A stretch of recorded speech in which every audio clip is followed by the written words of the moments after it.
kebetulan kau di sini, kau dulu. Kira-kira begitu. Contoh kecil, kalau ada si tua datang dari perantauan, hadir di satu gereja atau pulang kampung, datang orang kampung itu bilang, kebetulan roho, kebetulan kau datang, kau dulu yang melayani, kau dulu yang berkhotbah. Kira-kira begitu. Saya mau mengatakan bahwa dalam Tuhan ternyata tidak ada yang kebetulan. Dalam Tuhan tidak ada yang kebetulan. Semuanya kebenaran. Semuanya dalam aturan dan alurnya Tuhan terjadi. Apapun yang kita rencanakan dalam kehidupan.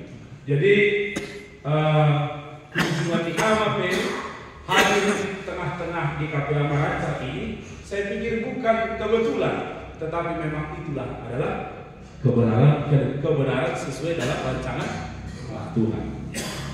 Saya yakin mungkin menentukan waktu ini pun hadir di kunjungan Bonabulu, mungkin orang Amang dari Jakarta punya waktu ataupun punya perbedaan pendapat kapan, tanggal berapa, mungkin tidak satu paham.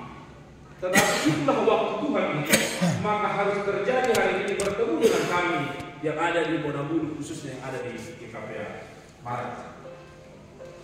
Nah, amalnya dalam hal ini saya mau mengatakan bahwa apa tujuan hidup ataupun apa tujuan hidup kita dalam semua apa yang kita kerjakan ini. Hidup kita mau ngapain? Tentu kehadiran orang Amang dari Jakarta ke sini punya tujuan. Selain daripada dia berkunjung ke Bonabulu, tentu juga menjadi semangat bagi orang-orang yang ada di Bonabulu, punya tujuan tersendiri. Nah, bayangkan mengingat kalau hidup kita tanpa tujuan. Saya katakan di sini dalam konsep di kampung ini lagi. Banyak orang memiliki hidup, banyak orang menjalani hidupnya tanpa tujuan. Pokoknya mengulung. Pokoknya hidup udahlah, udah hebat itu. Baru pokoknya makan, tuksi bayar tukangan, udah selesai itu. Kalau di sini hari Rabu pokoknya marpoken. Kebetulan di sini hari Rabu memang di poken. Warna belanja tuh poken apa. Pokoknya hari Rabu marpoken, udah selesai itu. Aman semua. Bayangkan ketika hidup kita hanya sebatas tujuan-tujuan seperti ini. Hidup tanpa tujuan seperti surat tanpa alam. Makanya seorang penulis lagu yang mengatakan mau dibawa kemana? Hubungan ini. Karena apa? Tak punya tujuan. Itu dia. Nah, dari Roma 8 ayat 28 ada 3 hal yang bisa sampaikan. Debatada dan mengatur sudut. Dalam kehidupan kita tadi yang saya angkat bahwa tidak ada yang kebetulan, semua adalah kebenaran dalam pernyataan Tuhan. Maka debatado dan mengatur sudena. Perjalanan kehidupan kita sampai pada hari ini kita harus tahu bahwa Allah yang mengatur semuanya. Yang kedua, tentu tujuannya untuk mendatangkan kebaikan. Kalau sudah Allah yang mengatur, maka otomatis mendatangkan kebaikan. Makanya Tuhan katakan begini, rancanganku bukanlah rancanganku, jalanku bukanlah jalanku, berbeda. Tetapi ketika kita lewati jalan Tuhan, kita tabolus jalan Tuhan, maka akan mendatangkan kebaikan. Itu yang akan kita nikmati dalam kehidupan. Baru yang terakhir, ini dia, dipanggil sesuai dengan rencana Tuhan. Dipanggil sesuai dengan rencana. Saya pikir ini dalam maknanya Bapak Ibu Amangina. Dalam dipanggil sesuai dengan rencana Tuhan. Dalam berbagai perbedaan kita sebagai jemaah, sebagai kaum bapak, saya pikir ini perlu kita pahami bahwa kita dipanggil Allah sesuai dengan rencana kita, bahkan sesuai dengan keadaan kita masing-masing. Tuhan panggil. Jadi kadang-kadang kita berpikir, oke lah kalau dia bisa aja mungkin seperti itu dia lakukan. Karena apa? Ya memang ada kondisi tuk bayrona. Tetapi ternyata dalam bagian firman Tuhan ini kita diingatkan bahwa kita dipanggil sesuai dengan rancangan Tuhan, bahkan sesuai dengan apa yang ada pada kita, bukan yang tidak ada. Kira-kira begitu. Saya ada gambar menginap dalam perjalanan kehidupan ini, saya pikir kalau manusia punya rancangan, dia tidak akan mau ada tantangan. Gitu. Makanya dia mau garis lurus saja, dia mau lempang aja. Itu rancangan manusia. Tetapi ketika kita memahami tentang rencana Allah, ternyata berbeda. Rencana Allah lain. Ada latihan, ada turunan, ada lembah, bahkan ada hutan, bahkan ada persoalan-persoalan yang muncul untuk sampai kepada sebuah tujuan. Saya mau angkat satu kisah dalam kehidupan bangsa Israel ketika keluar dari tanah Mesir. Perjalanan 40 tahun seharusnya bisa ditempuh dalam 11 hari untuk mencapai dari tanah Mesir ke tanah Kanaan. Tapi kenapa? Bapak Ibu Saudara, kenapa? Dari situ kita melihat bahwa ternyata Tuhan ada maksud. Mereka boleh dibawa Tuhan selama 40 tahun. Maka mulai di sana menginang agak bahasa sekolah dan campur-campur mengambil selalu kami tekankan di sini di Maraca ini, bahkan di 3 parlagunan lain, jangan terlalu suka menjadi nama Yes. Kalau nama Yes tahu lama bersih, kalau boras biasanya dia itu harus ditampi dulu baru dimasak. Jangan terlalu suka menerima yang bersih, tapi usahakanlah ada tantangan yang harus kita lewati. Coba memang kita bisa menikmati dan kita tahu bahwa Allah bekerja di sebuah tantangan yang kita. Itu dia. Maka on majolma, tetapi Allah memberikan yang begini-begini. Tapi nikmat aja, karena apa? Tuhan bersama dengan kita. Nah, masuk menghina seseorang. GKP Amaraca. Saya mau mengatakan bahwa GKP Amaraca itu yang unik. Inilah dia keunikannya. Dalam sebuah gereja yang salah satu gereja yang dipindahkan dari HKBP menjadi HKBP awak ini. Inilah dia.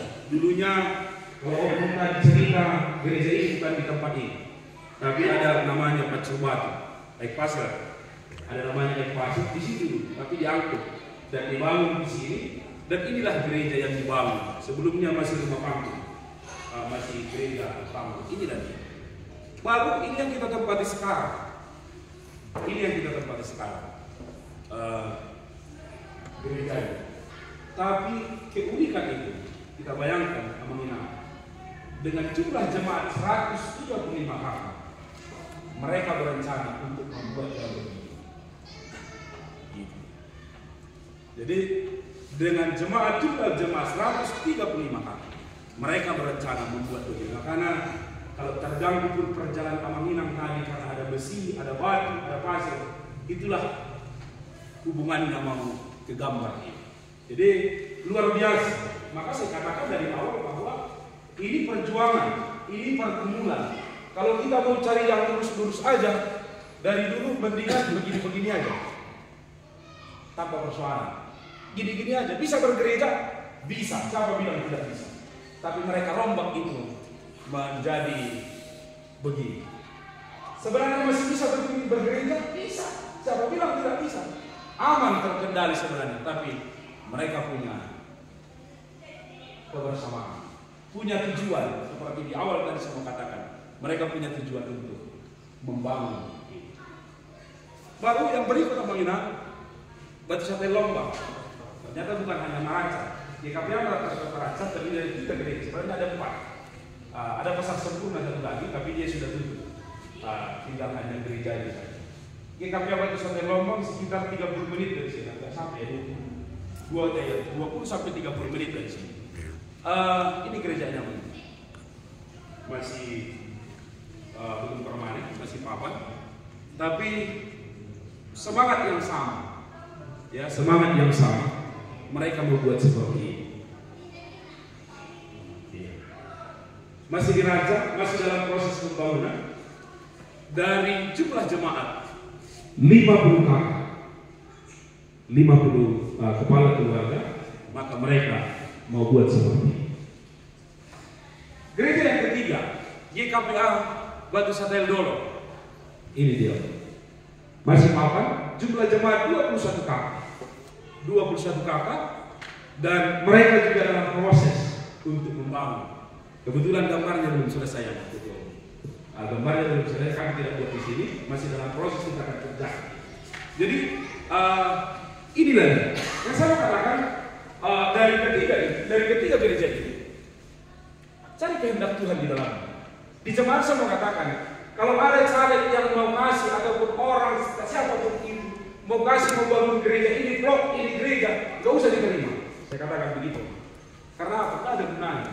Kita tidak akan bertumbuh secara iman. Contohnya rumah ini Roma, Angkiku sama Paus di Jakarta deh. Tidak mau abang ini rumah ini bangun koma di kafe Western Lombang ini. Tidak mau dibayar. Jangan diterima. Saya katakan begitu. Tidak usah diterima. Karena apa? Kita tidak mau menjadi penumpang di rumah.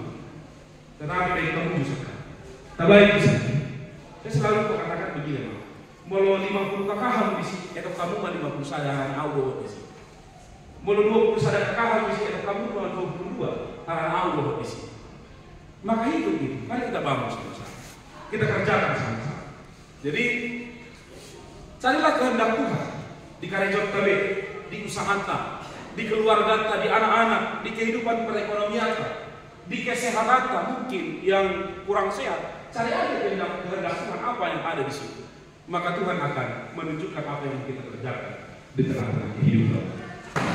Jadi kita mau halimah perkenalan ataupun menjadi share melalui bagian firman Tuhan. Dengan dari awal baru saya mau katakan bahwa tidak ada yang kebetulan di dalam perjalanan kehidupan kita, tetapi Allah sudah atur semuanya sesuai dengan apa yang Tuhan kehendaki. Kiranya bagian firman Tuhan ini, share firman ini boleh menjadi berkat bagi kita semua. Kita berdoa.